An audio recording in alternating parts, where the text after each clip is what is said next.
Hello everyone, welcome to my new daily blog. আজকেই সেই দিন। আজকে ওই প্যাকার্স আর মুভার্স ওনাদের ডাকা হয়েছে। আজকে সব জিনিস আমরা প্যাক করে নেব। তাই সকাল এখন প্রায় 10:30 11টা বাজে। ওনারা এসে সব কিছু প্যাকিং করা শুরু করে দিয়েছেন। এই যে প্রায় অর্ধেক প্যাক করা হয়ে গেছে, জামা কাপড়, কুলার যা ছিল, টেবিল, চেয়ার, বাসনপত্র। এবার এই আলমারিটা বের করা হয়েছে, আলমারিটায় প্যাকিং হচ্ছে।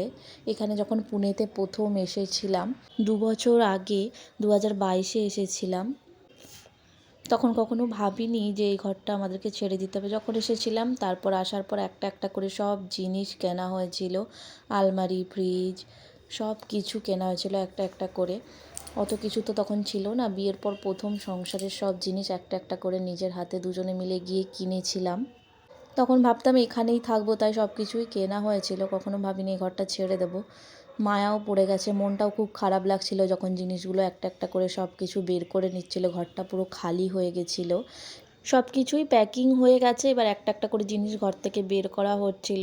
আলমারিটা লাস্টে প্যাকিং করা হয়েছিল। খুব ভালো করে এনারা প্যাকিং করেছিলেন। প্রত্যেকটা জিনিসই খুব সুন্দরভাবে প্যাকিং করেছিলেন যাতে কোনো কিছু ক্ষতি না হয়। আলমারিটা একটু ভারী ছিল, কারণ আলমারির ভেতরে কয়েকটা জিনিস ওনারা নিজেরাই রাখতে বলেছিলেন, ওগুলোই রেখে রেখে দেওয়া হয়েছিল। এবার এক একটা করে জিনিস গাড়িতে তোলা হচ্ছিল। জিনিসগুলো আজকে চলে গেলেও আমরা এখন 2 দিন প্রায় থাকতে হবে, কারণ আজকে আগে থেকে তো টিকিটটা কাটা ছিল না ট্রেনের।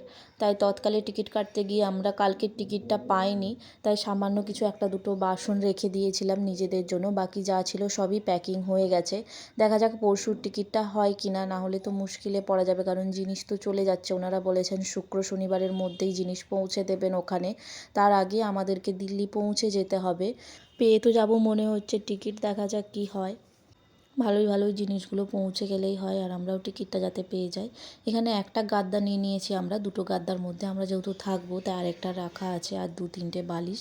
এখানে চেয়ার টেবিলটা আছে, এগুলো তুলে দিলেই হয়ে যাবে।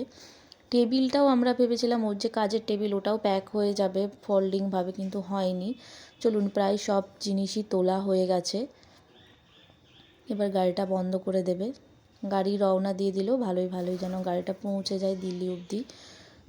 আমরা এবার ঘরে যাই। ঘরটা ভালো করে পরিষ্কার করতে হবে। দেখছেন ঘরটার অবস্থা কি হয়ে আছে। যেগুলো আমরা নেব না বা লাগবে না সেগুলো সব এই বস্তার করে করে রেখে দেব।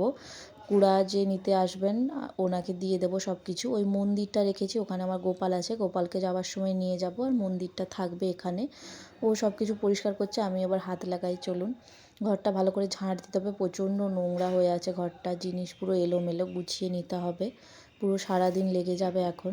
এগুলোই স্মৃতি হয়ে থেকে যাবে ভিডিওর মাধ্যমে। আর তো এখানে আসতে পারবো না, এই ঘরটা এইভাবেই ছেড়ে দিতে হবে। ঘরটা ভালো করে ঝাঁট দিয়ে দিচ্ছি। কত নোংরা দেখছেন, এখানে পুরো কালো হয়ে একদম নোংরা আছে। ঘরটা একবার পরিষ্কার করে মুছেও নেব।